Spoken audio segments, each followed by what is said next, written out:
यानंतर बातम्यांचा वेगवान आढावा घेऊयात. पाहुयात बातमी 36 जिल्ह्यांची. प्रवाशांची वाढती गर्दी लक्षात घेऊन मध्य आणि कोकण रेल्वे प्रशासनाने पनवेल ते सावंतवाडी रोड आणि मडगावसाठी 10 अतिरिक्त उन्हाळी विशेष गाड्या चालवण्याचा निर्णय घेतलाय. यामध्ये सावंतवाडी रोडसाठी 8 आणि मडगावसाठी 2 विशेष फेऱ्यांचा समावेश असणार आहे. वांद्रे वरळी सागरी सेतू मुंबईसाठी अत्यंत महत्त्वाचा पायाभूत प्रकल्प आहे आणि हा प्रकल्प पूर्णपणे जनहिताचा आहे असं निरीक्षण नोंदवून मुंबई उच्च न्यायालयाने या सेतूवरील टोल वसुलीसाठीच्या नवीन निविदा प्रक्रियेला स्थगिती देण्यास नकार दिलाय. मराठीमध्ये नामफलक लावण्यामध्ये टाळाटाळ करणाऱ्या आस्थापनांच्या विरोधात कारवाई करण्यासाठी महानगरपालिकेने कंबर कसली आहे. 3 दिवसांमध्ये सुमारे 296 आस्थापनांच्या विरोधात अधिनियमांतर्गत नोटीस बजावण्यात आली आहे. राज्यात पुन्हा उष्णतेची लाट अतितीव्र झाली आहे. रविवारी अकोला, अमरावती, वर्ध्यात देशातील सर्वाधिक 46 अंश तापमानाची नोंद झाली आहे. तर विदर्भातील बहुतेक जिल्ह्यांचा पारा 45 अंश इतका होता. म्हाडाच्या मुंबई मंडळ सोडतीसाठी अर्ज करण्यासाठी आता केवळ शेवटचे 10 दिवस शिल्लक आहेत. मात्र अद्याप जेमतेम 60,000 अर्ज अनामत रकमेसह दाखल झालेत. घरांच्या अवाजवी किमतीमुळे सर्वसामान्यांनी या लॉटरीकडे पाठ फिरवली आहे. उन्हाच्या तीव्र तडाख्यामुळे भाजीपाला उत्पादनामध्ये घट झाली. परिणामी मुंबईतील किरकोळ बाजारामध्ये प्रति किलो भाज्यांचे दर सरासरी 15 ते 20 रुपयांनी वाढलेत. तर काही भाज्यांच्या दरामध्ये दुपटीने वाढ झाली आहे. मुंबई ते नागपूर समृद्धी महामार्गावर नियमभंगांमुळे होणारे अपघात रोखणं आता शक्य होणार आहे. बेशिस्त वाहन चालकांवर पुढील महिन्यापासून वचक बसेल. या मार्गावर बसवण्यात आलेली इंटेलिजंट ट्रॅफिक मॅनेजमेंट सिस्टम पुढील महिन्यापासून कार्यान्वित होती आहे. पुढील टप्प्यामध्ये नागपूर ते जालना दरम्यानच्या 364 किलोमीटर लांबीच्या मार्गावर ही सेवा सुरू केली जाते. त्याद्वारे वाहन चालकांकडून होणाऱ्या 16 प्रकारच्या नियमभंगांवर थेट दंडात्मक कारवाई होणार आहे. नागपूर विभागामध्ये यंदाच्या खरीप हंगामासाठी तब्बल 18,25,000 हेक्टर क्षेत्रावर पेरणीचं नियोजन करण्यात आलंय. धान, कापूस, सोयाबीन, तूर आणि तेलबिया पिकांच्या उत्पादन वाढीवर भर देण्याच्या सूचना विभागीय आयुक्त विजयलक्ष्मी बिद्री यांनी दिल्या आहेत. गोंदिया हा धानाचा जिल्हा म्हणून ओळखला जातो. आता जिल्ह्यामध्ये रब्बी हंगामातील धान खरेदी प्रक्रियेला सुरुवात झाली आहे. शेतकरी मोठ्या प्रमाणामध्ये धान खरेदीसाठी खरेदी केंद्रावर पोहोचत आहेत. जिल्ह्यामध्ये आतापर्यंत 58,136 शेतकऱ्यांनी नोंदणी केली आहे. तर 6,297 शेतकऱ्यांकडून 3,569 क्विंटल धानाची खरेदी करण्यात आली आहे. भुसावळच्या शासकीय विश्रामगृहामध्ये कोणीही उपस्थित नसताना पंखे, एसी आणि लाईट सर्रासपणे सुरू असल्याचं दिसून आलंय.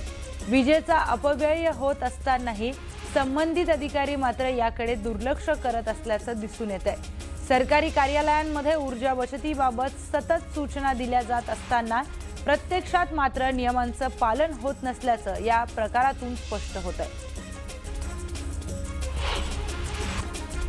महाराष्ट्राच्या कुस्ती विश्वाचं लक्ष लागून राहिलेल्या 52व्या हिंद केसरी कुस्ती स्पर्धेच्या अंतिम सामन्यामध्ये नाट्यमय घडामोडी पाहायला मिळाल्या. पैलवान महेंद्र गायकवाड आणि पैलवान पृथ्वीराज मोहोळ यांच्यामध्ये अंतिम लढत सुरू असतानाच पृथ्वीराज मोहोळ यांना दुखापत झाली आणि त्यांना सामना अर्धवट सोडावा लागला. त्यामुळे महेंद्र गायकवाड यांनी 52व्या हिंद केसरी स्पर्धेचा किताब पटकावला. कराड दक्षिण विधानसभा मतदारसंघातील उंडाळे गावातील 11 गावांमध्ये कडाक्याच्या उन्हाळ्यामध्ये शेती आणि पिण्याच्या पाण्याची समस्या निर्माण होतीये. आमदार अतुल भोसले यांच्याकडे शेतकऱ्यांनी वाकुर्डे योजनेचं पाणी सोडण्याची मागणी केली होती. शेतकऱ्यांच्या मागणीला यश आलं असून आमदार अतुल भोसले यांच्या प्रयत्नामुळे अखेर वाकुर्डे योजनेचं पाणी उंडाळे धरणातून सोडण्यात आलं. यावेळी विभागातील शेतकरी मोठ्या संख्येने उपस्थित होते. राज्यात 10वीचा निकाल जाहीर होईना आठवडा उलटला तरी 10वीच्या परीक्षेमध्ये तब्बल 14 लाख विद्यार्थी उत्तीर्ण झालेत। रिपीटर, पुनर्परीक्षार्थी असे मिळून एकूण 15 लाख विद्यार्थी 11वी प्रवेशासाठी पात्र आहेत। मात्र प्रवेश प्रक्रियेच्या पहिल्या टप्प्यामध्ये आतापर्यंत केवळ 9,54,000 विद्यार्थ्यांनी नोंदणी केली आहे।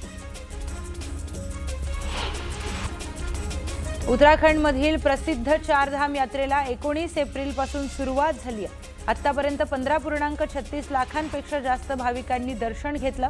विक्रमी गर्दी सोबतच यात्रेदरम्यान भाविकांच्या मृत्यूचं प्रमाणही वाढलंय।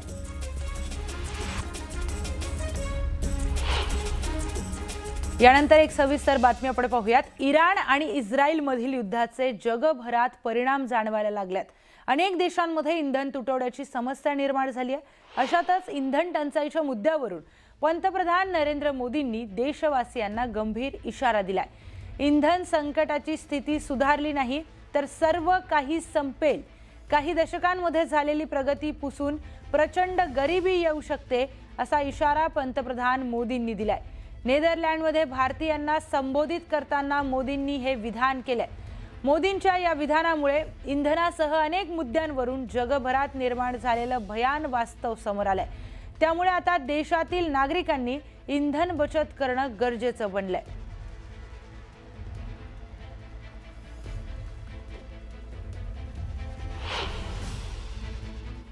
पहले कोरोना आया, फिर युद्ध होने शुरू हो गए और अब आज की एनर्जी क्राइसिस है। ये दशक दुनिया के लिए आपदाओं का दशक बन रहा है। हम सभी देख रहे हैं, अगर ये स्थितियां तेजी से नहीं बदली गई तो बीते अनेक दशकों की उपलब्धियों पर पानी फिर जाएगा।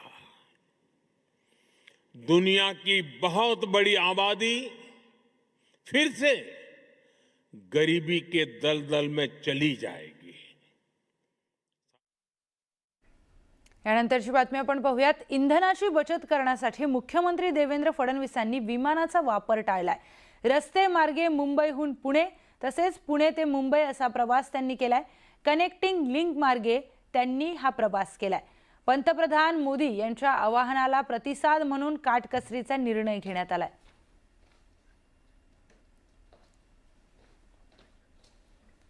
आता पाहूयात बातम्या वेगवान स्वरूपात। राष्ट्रवादी अजित पवार पक्षाच्या आमदारांनी शरद पवार यांना साकडं घातल्याची सूत्रांची माहिती आहे। साहेब काहीतरी करा अशी विनवणी शरद पवारांनी केल्याची सूत्रांनी माहिती दिली आहे। राष्ट्रवादी पक्षामध्ये सुरू असलेल्या अस्वस्थतेच्या पार्श्वभूमीवर राष्ट्रवादी पक्षाच्या काही आमदारांनी शरद पवार यांना फोन केल्याची माहिती आहे।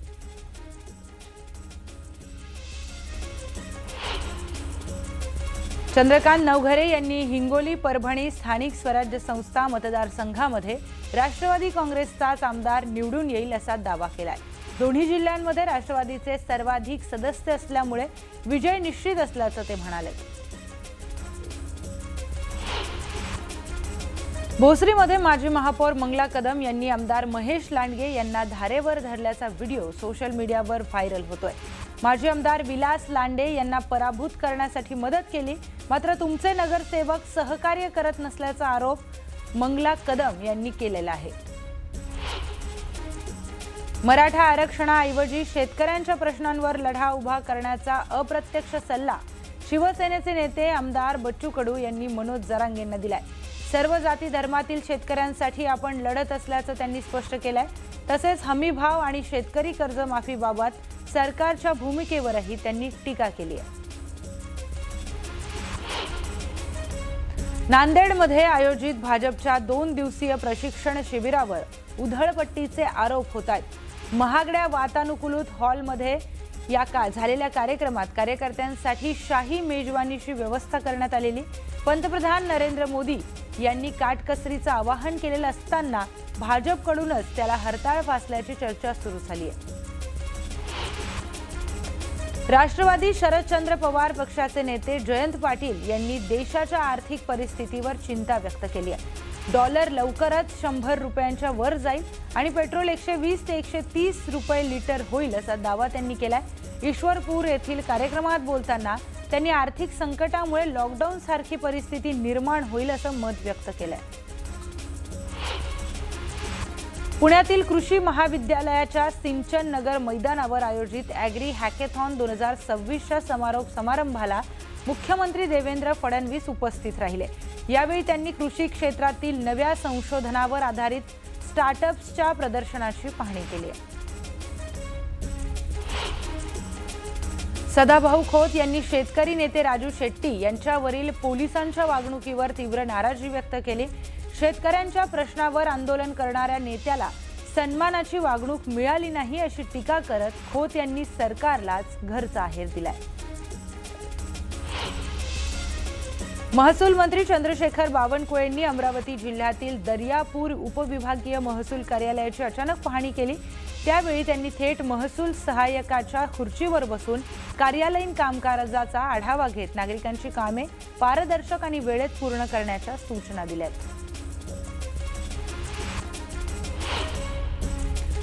नीट पेपर फुटी प्रकरणामध्ये सीबीआयने लातूरमधील एका खासगी क्लासची पुन्हा चौकशी केली आहे। दिल्लीहून आलेल्या अधिकाऱ्यांनी क्लासमधील कागदपत्रे, संगणक आणि विद्यार्थ्यांच्या नोंदीची तपासणी केली। या कारवाईमुळे लातूरच्या कोचिंग क्षेत्रामध्ये खळबळ उडाली आहे। नांदेडमध्ये नीट निकालापूर्वीच विद्यार्थ्यांच्या गुणांची जाहिरात करणाऱ्या एका खासगी कोचिंग क्लासेसची चर्चा सुरू झाली आहे। सीबीआय चौकशी झालेल्या विद्यार्थिनीला केमिस्ट्रीमध्ये 180 पैकी 180 गुण मिळाल्याची जाहिरात सोशल मीडियावर व्हायरल झाली असून संबंधित क्लासेस आता तपास यंत्रणेच्या रडारवर आलाय। चित्रा वाघ यांनी नांदेडमध्ये बोलताना नीट पेपर फुटी प्रकरणातील दोषींना सोडलं जाणार नाही अशी भूमिका सरकारची असल्याचं सांगितलं। तसेच महिलांवरील अत्याचार हा राजकारणाचा नव्हे तर समाजकारणाचा प्रश्न असल्याचंही त्या म्हणाल्या। मस्साजोगचे सरपंच संतोष देशमुख हत्या प्रकरणाच्या सुनावणीवर परिणाम करणारा महत्त्वाचा निर्णय मुंबई उच्च न्यायालयाने घेतलाय। बीडचे विशेष मकोका न्यायाधीश व्ही.एच. पटवदकर यांची संगमनेर येथे बदली करण्यात आली असून आता या प्रकरणाची पुढील सुनावणी नव्या न्यायाधीशांसमोर होणार आहे। दरम्यान धुळे येथील न्यायाधीश जे.आर. पुलाते यांची बीडमध्ये आता नियुक्ती करण्यात आली आहे। नीट पेपर फुटी प्रकरणावरून सोलापुरात युवक काँग्रेस आक्रमक झाली आहे। सिव्हिल हॉस्पिटल ते भाजप कार्यालयापर्यंत मोर्चा काढत जोरदार घोषणाबाजी करण्यात आली। दरम्यान पोलिसांनी आंदोलकांना ताब्यात घेतलं। यावेळी आंदोलक आणि पोलिसांमध्ये झटापटही झाली आहे। पेपर फुटी प्रकरणामध्ये कठोर कारवाई करण्याची मागणी यावेळी करण्यात आली आहे। देशभरात गाजत असलेल्या नीट घोटाळ्याचा मास्टर माइंड पी.व्ही. कुलकर्णीबाबत नवी माहिती समोर आली आहे। कुलकर्णी हा मूळचा बीडचा आहे। बीड शहरातील शाहूनगर भागात त्याचे वडिलोपार्जित घर होते। ते पाडून आता त्या जागेवर खर्च करून टोलेजंग 5 मजली सदनिकेची इमारत उभारली जाते। विशेष म्हणजे या इमारतीचं बांधकाम करताना नियमांचं पालन केलं नसल्याचा आरोप परिसरातील नागरिकांनी केलाय।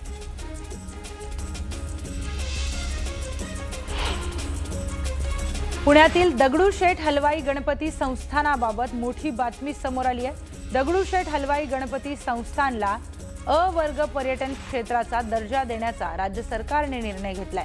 तीर्थक्षेत्र पर्यटनाच्या दृष्टीने सर्वांगीण विकास होणार असल्याचं मत मुख्यमंत्री देवेंद्र फडणवीस यांनी एक्सवर पोस्ट करत व्यक्त केलं। दरम्यान ट्रस्टचे सरचिटणीस आमदार हेमंत रासनेंच्या पाठपुराव्याला यश आलंय। आता बातमी आहे बाईक टॅक्सी बाबत। मुंबईसह राज्यात अधिकृत परवानगी विना सुरू असलेल्या या बाईक टॅक्सींवर कारवाईचा इशारा राज्य सरकारने दिल्यानंतर या नियमबाह्य सेवेला खीळ बसण्याची अपेक्षा व्यक्त केली जात होती। मात्र अवघ्या 24 तासांमध्ये सरकारने घुमजाव केलाय।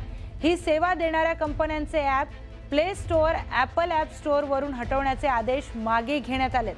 त्यामुळे ओला, उबर, रॅपिडो या कंपन्यांना दिलासा मिळालाय। या प्रकरणाचा फेरआढावा सुरू असून कोणतीही कारवाई करू नये असं पत्र महाराष्ट्र सायबर विभागाने प्रस्तुत केलंय। त्यामुळे बाईक टॅक्सीवरील ठोस कारवाईचा परिवहन विभागाचा दावा पोकळ ठरलाय। परिवहन मंत्री प्रताप सरनाईक यांनी 12 मे रोजी राज्य पोलिसांच्या सायबर गुन्हे विभागाच्या अप्पर पोलीस महासंचालकांना पत्र लिहून बाईक टॅक्सी ॲप बंद करावेत आणि कंपनी मालकांवर गुन्हे दाखल करावेत अशा सूचना केल्या। मंत्र्यांच्या पत्राचा आधार घेत 15 मे रोजी महाराष्ट्र सायबरने गुगल आणि ॲपलला नोटीस बजावली। त्यामध्ये ओला, उबर, रॅपिडो ॲप हटवण्याच्या सूचना देऊन स्पष्टतेसाठी लिंकही पाठवल्या होत्या। या पत्राला 24 तास उलटण्याआधीच महाराष्ट्र सायबरने ॲपल आणि गुगलला पुन्हा एकदा शनिवारी पत्र पाठवलंय। यामध्ये 15 मे रोजी जारी केलेल्या नोटिशीवर सध्या कोणतीही कारवाई करू नये असं म्हटलंय।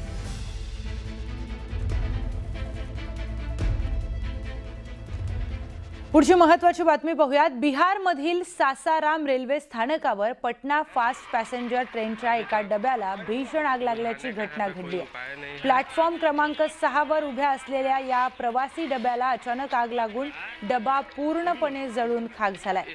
मात्र आरपीएफ जवान आणि स्थानिकांच्या तत्परतेमुळे मोठी दुर्घटना टळली आहे। त्यामुळे कोणतीही जीवितहानी झालेली नाही। अग्निशमन दलाने घटनास्थळी धाव घेत आग आटोक्यात आणली।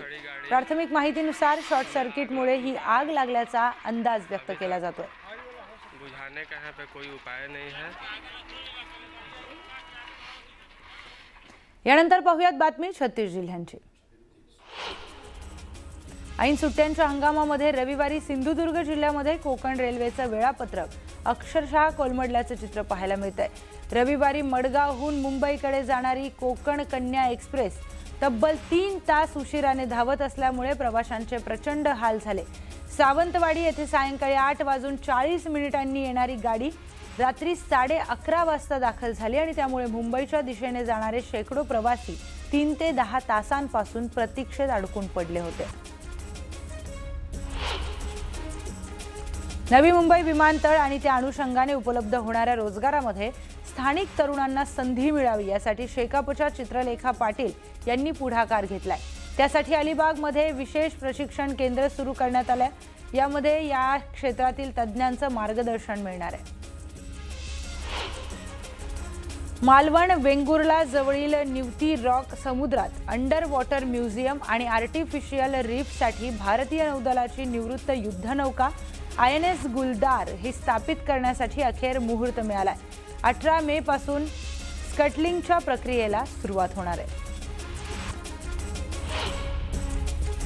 हर घर नल हर घर जल या महत्त्वाकांक्षी योजनेअंतर्गत राज्यातील प्रत्येकाच्या घरात नळाद्वारे पाणी पोहोचवण्यासाठी जल जीवन मिशन अंतर्गत कोट्यवधी रुपयांची कामे राज्यात सुरू आहेत। मात्र ही कामे करणाऱ्या ठेकेदारांना मागील वर्षभर झालेल्या कामाचे पैसे न दिल्याने अनेक ठेकेदार आर्थिक विवंचनेमध्ये आलेत। यावर चर्चा करण्यासाठी महाराष्ट्र राज्य शासकीय पाणी पुरवठा कंत्राटदार संघटनेचे पहिले राज्यस्तरीय कंत्राटदार हे महाअधिवेशन भिवंडी तालुक्यामध्ये रांजणोली येथे पार पडलं।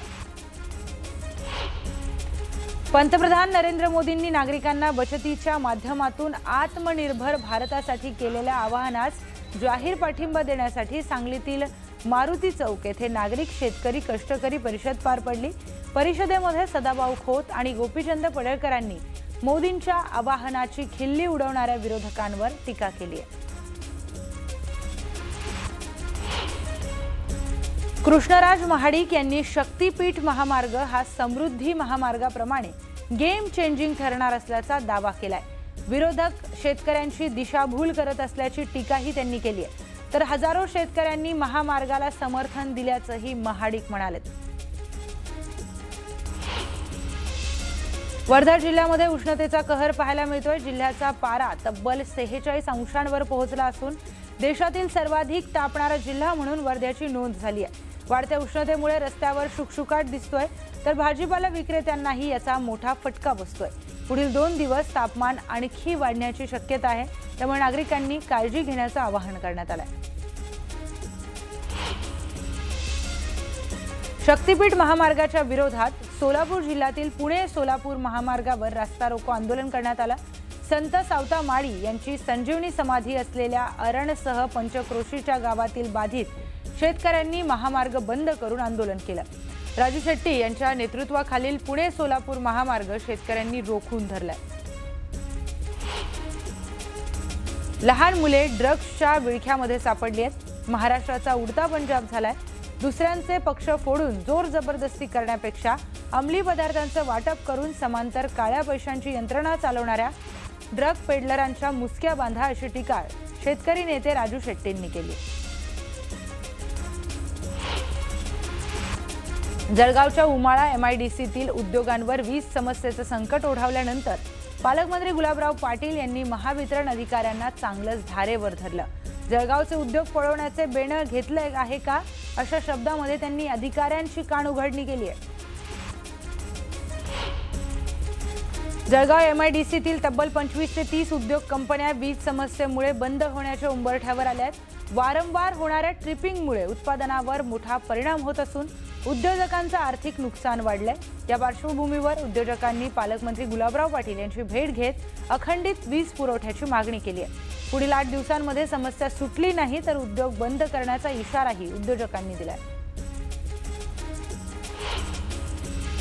जळगावमध्ये अखिल भारतीय आदिवासी क्रांती संघटनेची स्थापना करण्यात आली. राज्यभरातील आदिवासी बांधव मोठ्या संख्येने मेळाव्यामध्ये सहभागी झाले. समाजावरील अन्याय, महिलांवरील अत्याचार आणि आरक्षणाच्या संरक्षणासाठी एकजूट होण्याचा निर्धार यावेळी व्यक्त करण्यात आला.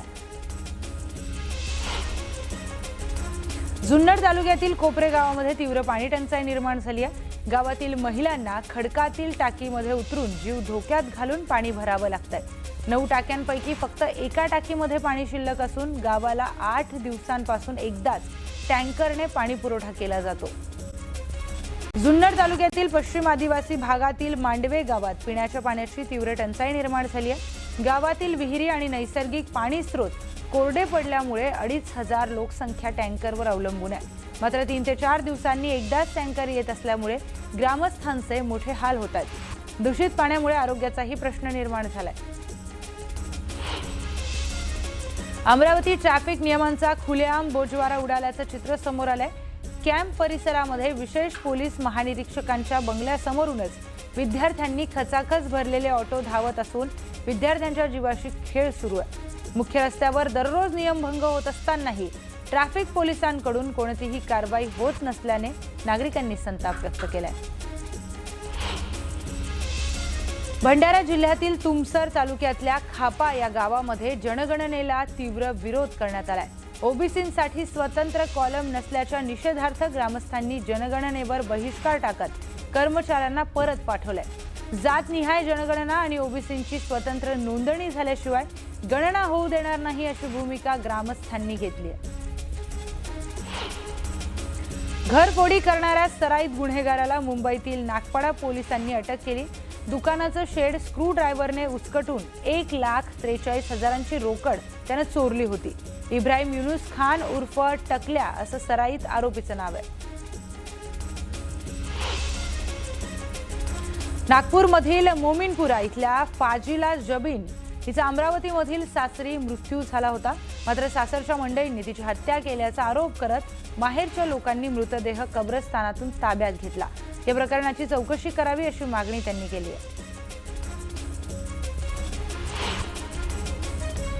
गोंदियामध्ये घरफोडी करणाऱ्या सराईत चोरट्यांना छत्तीसगडमधून अटक करण्यात आली.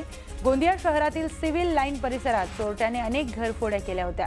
चोरट्याने चोरलेल्या वस्तूंपैकी काही मुद्देमालही जप्त करण्यात आलाय. एक आरोपी अद्याप फरार आहे.